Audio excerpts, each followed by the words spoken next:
बिस्मिल्लाहिर्रहमानिर्रहीम। आज तक के मुअज़्ज़ज़ नाज़रीन अस्सलाम वालेकुम। अब किस नंबर 459 मुलाहिज़ा फरमाएं। मैंने आंखें खोलकर साहिल की तरफ देखा और इज़्तिरारी लहजे में कहा, आओ, खतरा कुछ फासले पर चला गया है और हमें इस मौके से फ़ायदा उठाना चाहिए। वो एक लफ्ज़ अदा किए बगैर मेरे साथ हो ली। मैं उसका हाथ थामे बड़ी तेज़ी से वो चक्करदार जीना उतरने लगा। मैंने तसव्वुर की निगाह से हर्षल को उसके मखसूस कमरे में छोड़ा था। वो छोटा सा कमरा रब्बी मोशी हाइमन के बेडरूम से मुल्हिक था। ज़्यादा इम्कान इसी बात का था वो सीधा अपने रब्बी के पास पहुंचेगा। मैं उस पर नजर रखने के लिए तीसरी आंख को मुसलसल इस्तेमाल में नहीं ला सकता था। इस मकसद की खातिर मुझे ज़ाहिरी आंखें बंद करना पड़ती और फिलहाल मैं ऐसा करना अफोर्ड नहीं कर सकता था। मैं साहिल की मोयत में ज़ेरी मंजिल पर पहुंच गया। ये ऐसे क़यामत खेज और हशर बरपा लम्हात थे कि मैं साहिल से कोई बात इत्मीनान से नहीं कर सकता था। किसी पुरसुकून मुकाम पर पहुंचने के बाद ही तसल्ली बख्श अंदाज में गुफ्तगू हो सकती थी। जीना उतरते हुए मेरे ज़हन में यही था कि मैं हर्षल और रब्बी पर लानत भेज कर सीधा गेट की तरफ जाऊंगा और जल्द से जल्द इस बंगले से निकलने की कोशिश करूंगा। लेकिन ज़ेरी मंजिल पर कदम रखती एक नई और अछूती सोच ने मेरे ज़हन में घर कर लिया। जिस शख्स ने अब तक साहिल को मुझसे दूर करके मुझे सपुर्द आज़ाब कर रखा था, उसका दीदार किए बगैर वहां से रुखसत हो जाना ऐसा ही होता जैसे कोई भूखा खाना खाने बैठे और पानी का एक घूंट भरकर दस्तरख्वान से उठ जाए। रब्बी के रवैये ने मुझे शदीद उलझन में डाल रखा था। गुज़िश्ता 15-20 मिनट से बड़े तमतराक के साथ इस बंगले में सरगर्मी अमल था। मेरी ये सरगर्मी इतनी संगीन नोयत की थी कि इस बंगले का कोई भी मकीन दम साध कर अपने कमरे में नहीं बैठा रह सकता था।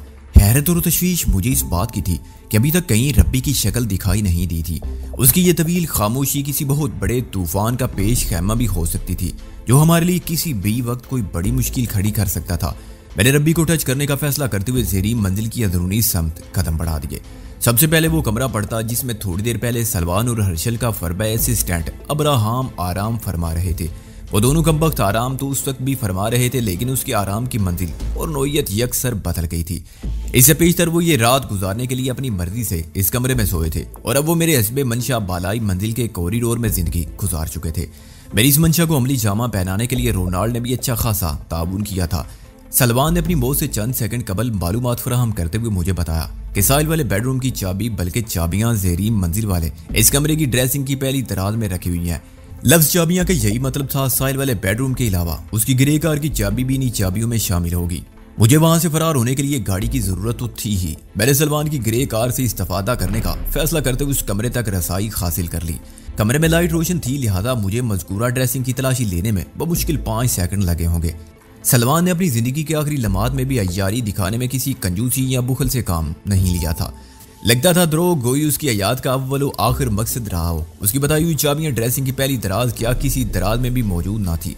मैंने 2 आंखें बंद की और तीसरी आंख खोलकर हर्षल खन्नान के पास पहुंच गया। वो चंद कदम की दूरी पर उसी छोटे से मखसूस कमरे में मौजूद था जहां मुख्तलिफ किस्म के चेकिंग हालात के अलावा स्क्रीनिंग एंड स्कैनिंग की मशीनें भी नस्ब थी। वो इस वक्त एक खतरनाक ऑटोमेटिक गन को बड़ी सूरत और महारत के साथ लोड कर रहा था। इससे पहले मैंने चक्करदार जीने के निचले हिस्से में से उसे एक पिस्टल के साथ देखा था, लेकिन मेरी फायरिंग ने उसे पसपाई इख्तियार करने पर मजबूर कर दिया था। वह यकीन से नहीं कह सकता था कि इसी दौरान में हर्षल ने रब्बी के पास हाजिरी दी थी या नहीं, लेकिन यह बात यकीनी थी कि वो इस खतरनाक लोडेड गन के साथ हमारी तरफ आने वाला था। मैं भी उसके शायाने शान इस्तकबाल के लिए पेश कदमी का फैसला कर चुका था और अगली लम्हे मैंने आंखें खोल दी। हमारे दरमियान ज्यादा फासला नहीं था। मैं सलमान एंड कंपनी अल मारूफ बा ताज़ा अंजहानी के कमरे से निकला और फरबा अब्राहम के कमरे में होते हुए हर्षल वाले छोटे कमरे के दरवाजे के सामने पहुंच गया। साहिल को मैंने अब्राहम वाले कमरे में रोक दिया था। हर्षल के कमरे का एक दरवाजा रब्बी वाले बेडरूम में खुलता था और दूसरे दरवाजे पर खड़ा मैं उसकी नमूदारी का इंतजार कर रहा था। ये एक मुख्तसर सा कॉरिडोर था जो मुख्तलिफ जावियों से इन 3 कमरों को आपस में मिलाता था। वैगन सुनते रेड अलर्ट खड़ा था। मेरे बाएं पहलू में आहिस्ते से दरवाजा खुला जहां से हर्षल की आमद की उम्मीद थी। इस बंगले में अच्छी खासी फायरिंग हो चुकी थी और मैं मजीद तड़तड़ाहट को उभार कर फजा को मजरूह करने के मूड में नहीं था। लिहाजा इससे पेशतर कि हर्षल कमरे से बाहर आता मैं बाड़ी को ट्विस्ट करते हुए एक धुआंधार घुटना उसके जेरे नाफ रसीद कर दिया। उसके साथ ही बॉक्सिंग के अंदाज में दोनों बाजुओं के दरमियान अपने चेहरे को महफूज रखते हुए मैंने उसे अंदर की जानिब धकेल दिया। मेरी ये सरी पेश रफ्त हर्षल की तवक्को के बिलअक्स थी। वो तो मुझे जेर करने निकला था।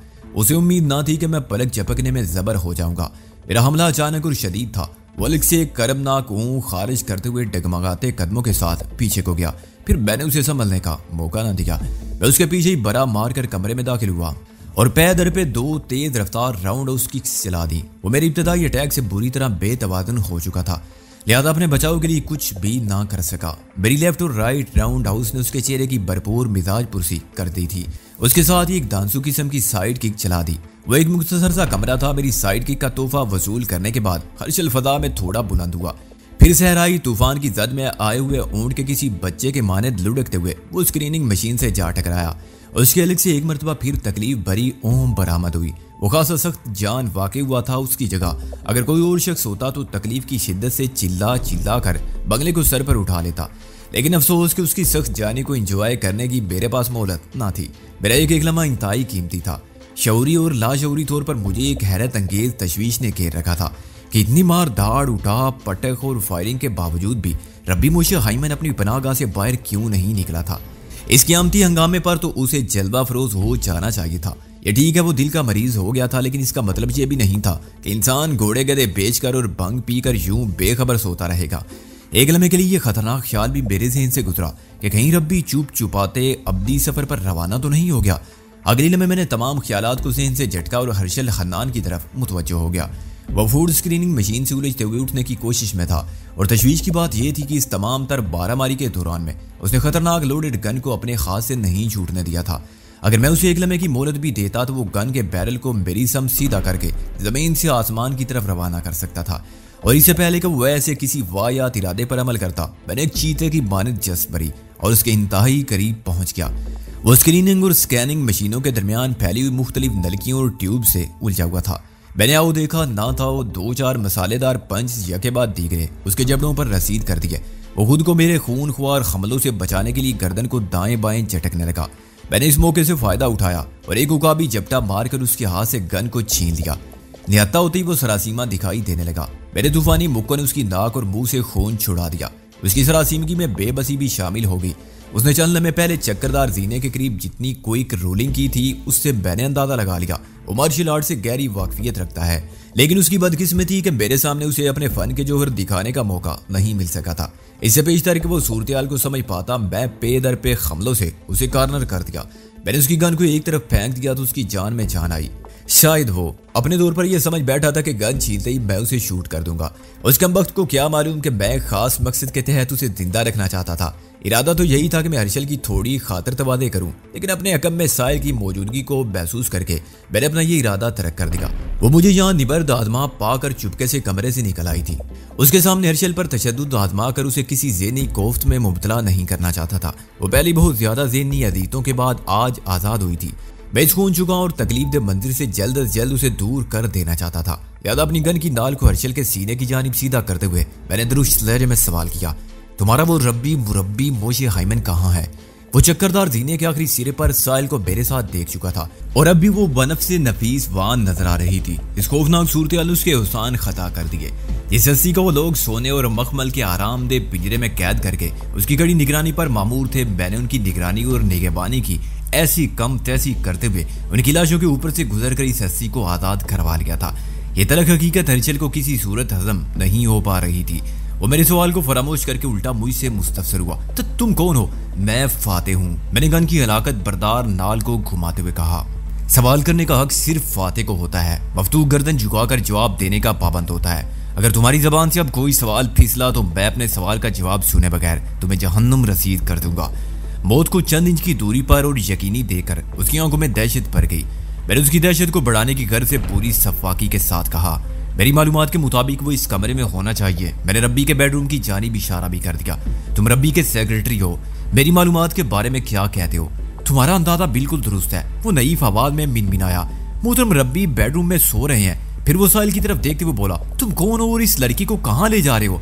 मैंने तुम्हें सवाल करने से मना किया था, लेकिन तुम बाज नहीं आए। मैंने गन की नाल को उसके सीने में गड़ाते हुए फुंकार से मुशाबा आवाज में कहा, इसका मतलब है तुम्हें अपनी जिंदगी से जरा भी मोहब्बत नहीं है। मौत को गले लगाने से कबल इतना बता दो कि तुम्हारे रब्बी ने कब से नशा करना शुरू किया है। इस बंगले में होने वाली फायरिंग की आवाजों से तो कब्रों में लेटे हुए मुर्दे भी तड़प कर उठ खड़े होंगे। फिर तुम्हारा रब्बी क्यों मजे से सोता पड़ रहा है? हर्षल ने उलझन ज़दा नजर से मेरी जानिब देखा।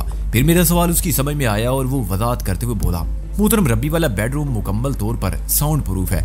बाहर पैदा होने वाली कोई आवाज अंदर तक रसाई हासिल नहीं कर सकती। ये इंतजाम उनकी सेहत के पेश नजर किया गया है। अच्छा इंतजाम है, मैंने इस्तेहज़ाइया अंदाज में कहा। इसका मतलब है अगर मैं खतरनाक ब्रेस्ट फायर करके तुम्हारे सीने की चीथड़ी उड़ा डालूं तो इस बीमार मगर बाइख्तियार शख्स को मुत्तली खबर ना होगी कि उसके मोतमदी खास सेक्रेटरी हर्षल हन्नान पर क्या बीती है। मैंने रब्बी के हवाले से बीमार का लफ्ज इस्तेमाल किया था।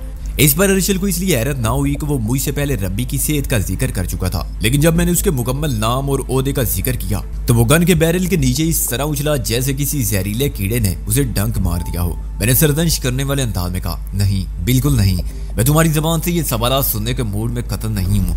तुम मुझे कैसे जानते हो, मेरा नाम किसने तुम्हें बताया, वगैरह वगैरह। मैंने एक लम्हे का तवक्कुफ किया, फिर इजाफा करते हुए कहा, वैसे ये साउंड प्रूफ बेडरूम वाला सेटअप तुम्हारे लिए भी खासा मुफीद साबित हो रहा है। रब्बी को कुछ पता नहीं चलता होगा कि तुम उसे चादर उड़ाकर आराम से सुलाने के बाद किसी किस्म की गैर नसाबी सरगर्मियों में मसरूफ रहते हो।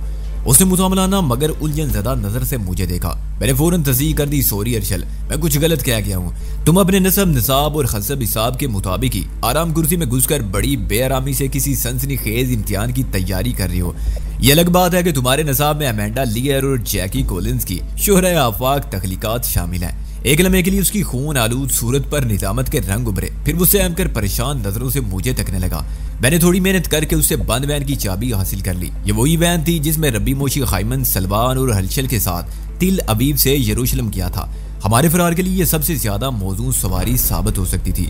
उसे सोचे समझे मुकाम तक पहुंचाने से पहले मैंने उससे आखिरी सवाल किया, रब्बी के बेडरूम में दाखिल होने का तरीकाकार क्या है? किसी भी बेडरूम में दाखिल होने का सीधा सीधा तरीका ये होता है कि दरवाजा खोलो और अंदर चले जाओ, लेकिन रब्बी सीधा था और ना ही उसका सेक्रेटरी सादा। चुनाचे मज़कूरा बेडरूम तक रसाई हासिल करने का तरीकाकार सीधा सादा नहीं हो सकता था। उसने मेरे सवाल का जवाब देने में हीलो हुज्जत से काम लिया और ये कोशिश करने लगा कि मैं किसी तरह टल जाऊं, लेकिन मैं कोई टलने के लिए थोड़ी ही वहां आया था। वो मिन्नत रेज लहजे में बोला, तुम मोहतरम रब्बी को डिस्टर्ब ना करो, उनकी तबीयत ठीक नहीं, डॉक्टर ने उन्हें मुकम्मल आराम की ताकीद की है, इसलिए यहाँ होने वाली हंगामा आराई के बारे में अभी तक उन्हें कुछ नहीं बताया गया। हमारे नजदीक उनकी जान और सेहत से ज्यादा कीमती कोई और शय नहीं हो सकती। हम बड़े से बड़ा नुकसान बर्दाश्त कर सकते हैं, लेकिन मोहतरम रब्बी तक ऐसी कोई खबर नहीं पहुंचा सकते जिससे उनके असाब पर किसी किस्म का दबाव या तनाव बढ़े। मैं उनका सेक्रेटरी हूँ, तुम्हें जो कुछ करना है मुझसे कह सकते हो। उसकी इस जज्बाती तकरीर के दरमियान में मैंने महसूस किया कि वो बड़ी शिद्दत से किसी मौके की तलाश में था, कोई ऐसा मौका जिससे वो हारी हुई बादी को जीत में बदल सके। हजार किस्म की वहशत और खौफजदगी के बावजूद भी उसकी आंखों में छलकने वाली मखसूस यहूदी यारी को मैंने पलक झपकने में भांप लिया, मगर मैं उस नामुराद को कोई ऐसा मौका क्यों कर फराहम करता। मैंने उसकी आंखों में झांकते हुए नहायत ही सर्द लहजे में कहा, यह बात मुझसे ज्यादा और कौन जानता होगा कि तुम रब्बी के सेक्रेटरी यानी राज बरतार हो, लेकिन मुन्ने जो राजो नियाज मैं तुम्हारे रब्बी से करने आया हूँ वो बातें तुमसे नहीं हो सकती। मैं ये भी जानता हूँ कार्डियोलॉजिस्ट मनाहम सिर्फ रब्बी की खातिर यरूशलेम से उसे देखने के लिए तिल अवीव आता है। मनाहम पार्क हॉस्पिटल के एक चोटी का माहिर इमराज़े कल्ब है जिसकी रिहाइश यरूशलेम के एक पोश रिहायशी इलाके बैज सफाफा में है। अगर तुम्हें मेरी बात का यकीन ना आ रहा हो तो मैं मनाहम की गाड़ी और बंगले का नंबर भी दोहरा सकता हूँ। बंगला नंबर N95, न्यू बल्यू, गाड़ी का नंबर 9JX120। मैंने दानिस्ता जुमला अधूरा छोड़ा और सवालिया नजर से उसे देखने लगा। मैं ये तमाम तर मालूमात बैज इस मकसद की खातिर उसके गोश गुजार कर रहा था कि उसके जहन में ये बात किसी बुरी तरह हारे हुए उम्मीदवार की तरह बैठ जाए कि मैं रब्बी एंड कंपनी के बारे में इन लोगों से कहीं ज्यादा जानता हूँ और अगर चाहूँ तो पलक झपकने में उनका भट्ठा भी बिठा सकता हूँ। मेरी इस नफसियाती चाल को उस पर हद से ज्यादा असर हुआ और वो कपकपाती आवाज में बोला, तुम कोई खतरनाक किस्म के जादू करो, बहुत ही खतरनाक। मेरे बच्चे, मैंने पिचकारने वाले अंदाज में कहा। यह पिचकार बड़ी अजीबो गरीब थी क्योंकि हर्षल उम्र में मुझसे कहीं बड़ा था, इसलिए तो मैं कह रहा हूँ शराफत से वो बता दो जो मैंने पूछा है, वरना मुझे ख्वाब ख्वाब तुम पर कोई जादुई मेहनत करना पड़ेगी जिसके नतीजे में तुम्हारी जान भी जा सकती है। मेरे अल्फाज की संगीनी और लहजे की कतीयत ने उसे लर्जा कर रख दिया। वो बड़ी शिद्दत से नफी में गर्दन झटकते हुए बोला, नहीं, मैं बता रहा हूँ, तुम मुझ पर कोई जादुई अमल ना करना, मैं अभी मरना नहीं चाहता। मैं ये नहीं कह रहा कि हर्षल हन्नान कोई डरपोक और बुज़दिल किस्म का बंदा था। रब्बी मुशैमिन का पर्सनल सेक्रेटरी होना कोई मामूली बात नहीं थी। वो इख्तियारात के साथ साथ मार्शल आर्ट्स के फन से भी बखूबी वाकिफ था, लेकिन जब वक्त ही उल्टा पड़ जाए तो बड़े से बड़ा जुर्म खान भी बेबस और मजबूर हो जाता है। इंसानों की अक्सरियत सबसे ज्यादा मोहब्बत अपनी जिंदगी से करती है।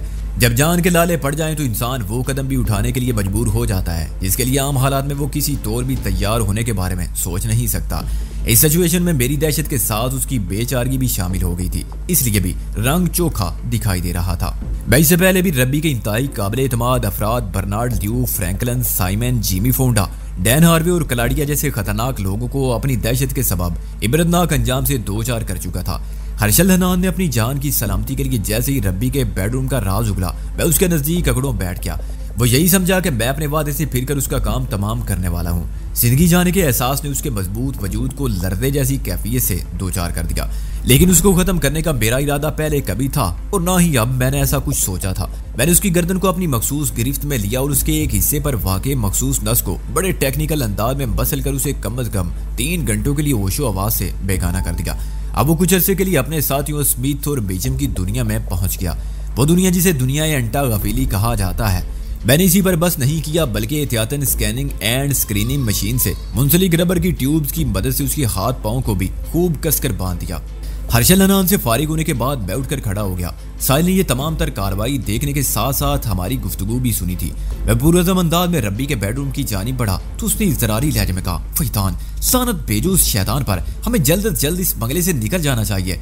मैंने काफी अरसे बाद अपनी जाने तमन्ना की आवाज को सुना था और सुन रहा था। उसकी आवाज समात को बड़ी महसूस हो रही थी। जी चाहता था वो नॉन स्टॉप बोलती चली जाए और मैं उस आवाज के दिल नशी पीछो खम में गुम होकर सुनता चला जाऊं। लेकिन हम जिस नोयत की संगीन सूरतियाल से गुजर रहे थे, इसमें इस ख्वाहिश की तकमील नामुमकिन के अलावा जान लेवा भी थी, लिहाजा मैं जी महसूस कर रह गया। वैसे साहिल की तशवीश और मशवरा बजा था, खुद मेरी भी यही कोशिश थी कि एक लम्हा जाया किए बगैर वहां से रवाना हो जाऊं, लेकिन रब्बी के इतना करीब आकर उसका दीदार किए बगैर जाने को मन नहीं चाहता था। उस शख्स ने एक अरसे तक मुझे सपुर्दे आज़ाब किए रखा था। मैंने बहुत सोच समझ कर यह फैसला किया था कि उसकी जान नहीं लूंगा, लेकिन मैं उसकी रूह पर कोई ऐसा चरखा जरूर लगाना चाहता था जिसकी जलन उम्र भर उसे बेचैन किए रहे। मैंने जिस्मानी, ज़हनी और रूहानी अजियत के जितने बड़े बड़े समंदरों को पाटा था, उसके जवाब में रब्बी को भी मेरी जानिब से कोई छोटा मोटा तोहफा जरूर मिलना चाहिए था। आखिर को इखलाकियात निभाना भी तो जरूरी होता है। साहिल की तशवीश के जवाब में मैंने नहायत ठहरे हुए लहजे में कहा, मैं भी पहली फुर्सत में यहाँ से रवाना होना चाहता हूँ, मगर तुम्हारी फरमाइश पूरी करना भी जरूरी है। मेरे मुंह अंदाज पर वो चौंक उठी। कौन सी फरमाइश? तुमने इस शख्स के लिए शैतान का लफ्ज इस्तेमाल किया है। मैंने गहरी संजीदगी से कहा, वाकई रब्बी ने हमें हमारी जन्नत से निकाल कर दर बदर कर दिया था। हम एक अरसे तक दर दर के सहरा में आबलाए पारीक फांते रहे थे। हर सुबह हिद्दत रेगजार से हमारा तन मन सुलगा है और हर रात सहराई खुनकी में हमारी रूह झुलसी है। अल्लाह के हुक्म से हम दोबारा मिल गए हैं। यूं महसूस हो रहा है हमारे ये मिलन बिछड़ने के बाद का नहीं बल्कि मरने के बाद का है। शायद हम दूसरे जहान में दोबारा मिल रहे हैं। मैं इन लम्हात में कदरे जज्बाती हो गया।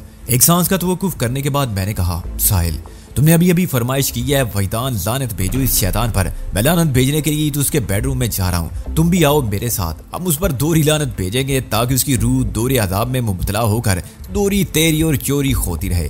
उसने मुतामलाना नजर से मुझे देखा और फिक्र मंद लहजे में बोली, क्या तुम रब्बी के साथ भी वही सलूक करना?